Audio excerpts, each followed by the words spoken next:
Cornelio y Pedro. El día que Dios abrió la puerta a los gentiles, un centurión con hambre de Dios, la ciudad de Cesarea, bajo dominio romano.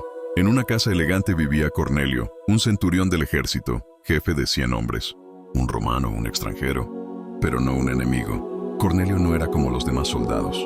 Aunque no era judío, tenía un corazón reverente. Amaba a Dios, oraba cada día y ayudaba a los pobres. Era un hombre de fe, pero aún no conocía el evangelio. Una tarde, mientras oraba en su habitación, una visión poderosa lo sacudió. Un ángel se le apareció con voz firme pero pacífica. «Cornelio, tus oraciones y limosnas han subido como memorial ante Dios. Ahora envía hombres a Jope y busca a un hombre llamado Pedro. Él te dirá lo que debes hacer». El centurión no dudó. Inmediatamente envió a 3 hombres de confianza para buscar a ese tal Pedro. Una visión desconcertante. Mientras los enviados de Cornelio se acercaban a Jope, Pedro estaba en la azotea de una casa, orando. Tenía hambre, pero no de comida, sino de algo más profundo. De pronto cayó en éxtasis.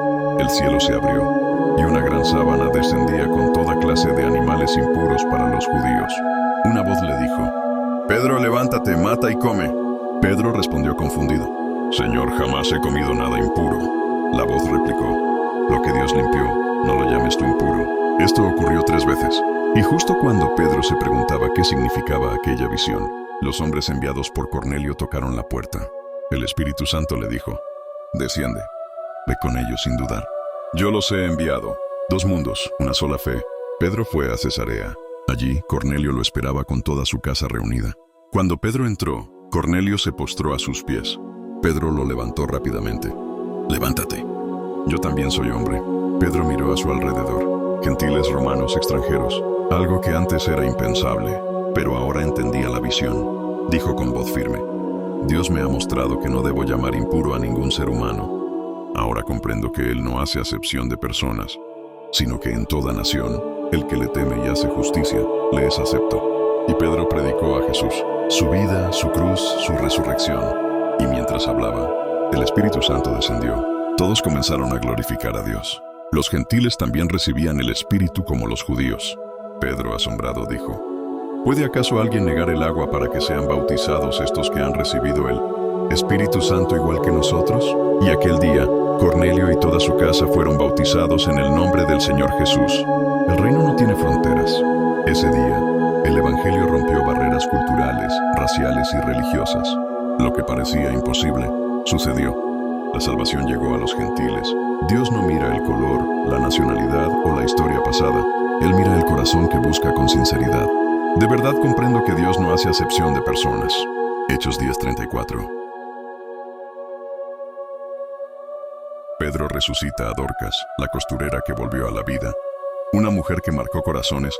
En la ciudad costera de Jope vivía una mujer especial, Tabita, conocida también como Dorcas. No era profetisa ni líder famosa, pero su testimonio tocaba a todos.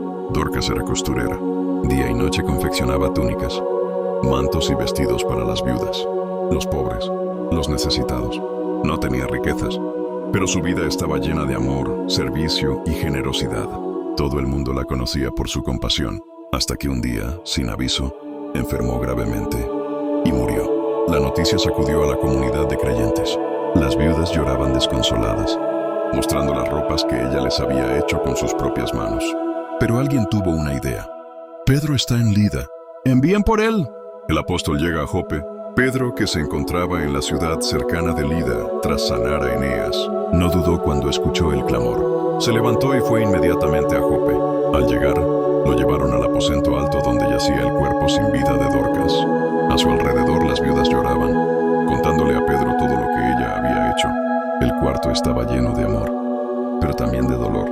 Pedro pidió que todos salieran y en silencio se arrodilló, oró, lloró, escuchó a Dios. Entonces se levantó, miró el cuerpo de Dorcas y con voz firme dijo: «Tabita, levántate». El milagro de la costurera. El silencio era total. Y de pronto, Dorcas abrió los ojos, miró a Pedro. Se incorporó lentamente. Estaba viva, totalmente sana. Pedro la tomó de la mano y la levantó. Llamó a los creyentes y a las viudas, y se las presentó viva.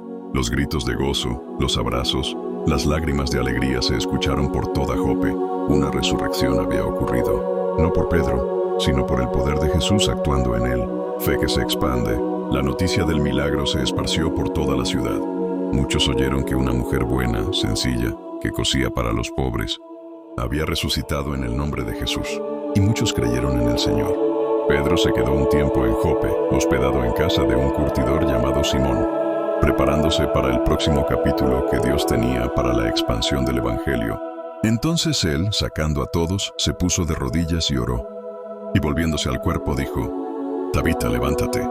Y ella abrió los ojos, y al ver a Pedro se incorporó. Hechos 9:40. El escape de Pedro de la cárcel, un ángel en la oscuridad, una noche sin esperanza. Era un tiempo de persecución. El rey Herodes, deseando complacer a los líderes religiosos judíos, había arrestado a varios creyentes. Y cuando vio que matar al apóstol Jacobo agradó al pueblo, mandó arrestar a Pedro también. Pedro, el pescador transformado en apóstol, el predicador valiente, el líder de la iglesia, ahora estaba encadenado. Lo encerraron en la prisión más segura de Jerusalén. 4 grupos de soldados lo vigilaban, 2 a su lado y 2 en la puerta. Y Herodes planeaba presentarlo públicamente después de la Pascua, para ejecutarlo. Pero en otra parte de la ciudad, la iglesia oraba sin cesar, oraciones en la oscuridad. Esa noche Pedro dormía, encadenado, rodeado de soldados, sin posibilidad de escapar. Pero mientras el mundo dormía, el cielo se movía. Dios había escuchado las oraciones y envió a un ángel. El ángel en la celda, una luz brillante iluminó la oscura prisión. El ángel se presentó ante Pedro y lo tocó en el costado. «Levántate pronto». Y las cadenas cayeron de sus manos. «Vístete, ponte las sandalias, cúbrete con tu manto y sígueme». Pedro, medio dormido, creía que era una visión, pero obedeció. Cruzaron la primera guardia, luego la segunda. Ningún soldado se despertó. Al llegar a la gran puerta de hierro, esta se abrió por sí sola. Pedro y el ángel salieron a la calle, y entonces el ángel desapareció. Pedro quedó solo, temblando. Miró al cielo y murmuró: «Ahora sé con certeza que el Señor me ha liberado». La sorpresa de la iglesia. Pedro fue rápidamente a la casa donde los creyentes oraban. Tocó la puerta. Una joven llamada Rod se asomó, y al reconocer su voz, se llenó de alegría. Pero en lugar de abrir, corrió a avisar a los demás: «Pedro está en la puerta». «¿Estás loca?», le dijeron. «Es él, lo juro». Finalmente abrieron, y al verlo, quedaron atónitos. Pedro les contó todo, cómo un ángel del Señor lo había sacado de la prisión. Dios había respondido cuando todo parecía perdido. Cuando el cielo responde, Herodes no pudo encontrar a Pedro, y la noticia de su escape se difundió por toda Jerusalén. Dios había protegido a su siervo. Una vez más, el Señor mostró que ninguna prisión puede encerrar su propósito. Y he aquí, se presentó un ángel del Señor, y una luz resplandeció en la cárcel, y las cadenas se le cayeron de las manos. Hechos 12:7.